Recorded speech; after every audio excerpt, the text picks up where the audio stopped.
तर तुझ्या शाळेचा मी मुख्याध्यापक, नादी लागू नको अनेकांचा बंदोबस्त केलेला आहे। आमदार निलेश लंके राष्ट्रवादीच्या कार्यकर्त्यांना धमकी देत असताना दिसताय आणि माझ्या नादी लागू नकोस, महाराष्ट्रात जे जे माझ्या मागे लागले त्यांचा पुढचा बंदोबस्त मी केलाय, तू किस झाड की पत्ती है असं म्हणत अजित पवार यांनी थेट निलेश लंके यांना इशारा दिलाय।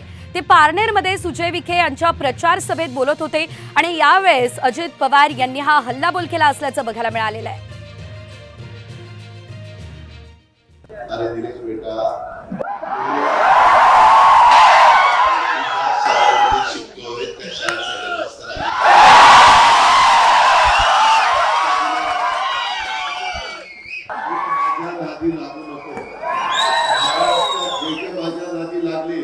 त्याचा पुरता बंदोबस्त केलेला आहे।